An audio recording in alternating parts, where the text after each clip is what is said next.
Баршаңызға сәлем. Бүгін сіздермен бірге ашытқысыз, ас содасыз осындай керемет шелпектер жасайтын боламыз. Бұл солтүстіктің шелпегі, яғни әппақ болып жасалынады. Міндетті түрде видеоның соңына дейін қарап жасап көріңіздер. Өте жылдам дайын болады. Бізге ең әуелі жылы сүт қажет болады. Сүтіміз жылы болу керек. Сонан соң бір шай қасық тұзды салып, тұзы ергенге дейін жақсылап араластырып аламыз. Бөлек ыдысымызға ұнны елекшен өткізілген ұнымызды саламыз. Және де оның үстінен сармайды салып, қолымызбен езіп шығатын боламыз. Толық рецептісін төменге описанияға жазып қалдырып кетемін. Барлығын өлшеп жасаңыздар, өте керемет болып шығады. Осылай сармайлардың барлығын үгітіп болғаннан кейін сүтті аз-аздан сала отырып қамыр илейтін боламыз. Сүтті бірден құйып жібермейміз. Дәл видеодағыдай аз-аздан салып, орташа қамыр илейтін боламыз. Қамырымыз тым қатты немесе тым жұмсақ болмайды, орташа қамыр болып шығады. Достар, егер менің каналыма тіркелмеген болсаңыздар, тіркеліп, лайк басып кетуді ұмытпаңыздар. Алдағы уақытта сіздерге оңай әрі керемет рецепттерді шығаратын боламын. Қамырымызды илеп, бетін жауып, 10 минутқа қалдырып қоятын боламыз. Үстін жауып. 10 минуттан кейін қамырымызды алып, тағы да жақсылап илейміз. Июі қанған қамыр, нан барлығы өте керемет шығады.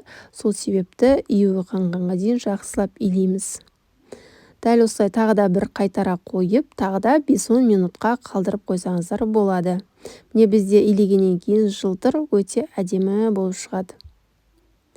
Міне бізде 5-10 минут шамасында өтті. Дәл осы қамырымызды теңдей 7 бөлікке бөліп алатын боламыз.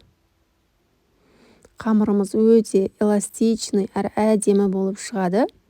Көп ұнды талап етпейді. Кішкене ұнды сеуе отырып, өте жұқа етіп шаямыз.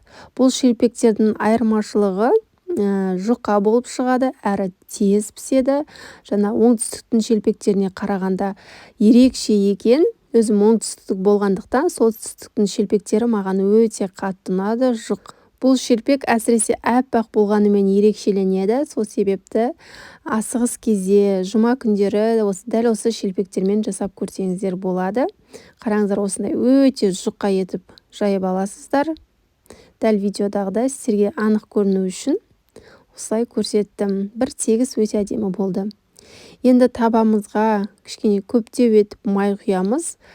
Майымыз қатты қызып тұруы шарт. Қызып тұрған майға салып, дәл осылай бірден аунатасыздар. Бұл жұқа болғандықтан өте тез піседі. Қараңыздар, уже келесі бетіне аударамыз. Мен кішкене көп алып қойдым. Сол себепті кішкене қызарып қалды. Бұл тіптен әппақ шелпек болып піседі. Таза піседі, уайымдамаңыздар. Өйткені жұқа жайылғаннан кейін арасы шикі болып қалады деген уайым болмасын. Барлық шелпектерді дәл осылай өте жылдам пісіріп ала аласыздар. Қызып тұрған майға 2 секунд, 3 секундтан ала отырып, жылдам шелпектерді пісіріп аласыздар.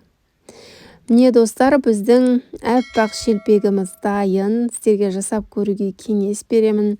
Өте үлпілдек, ауызға салса еритін, керемет болып шығады. Егер сіздерге видео ұнаса, лайк басып, төменге пікірлеріңізді қалдырсаңыздар болады. Сіздер шелпекті қалай жасайсыздар? Назарларыңызға үлкен рахмет. Сіздермен болған ләззат.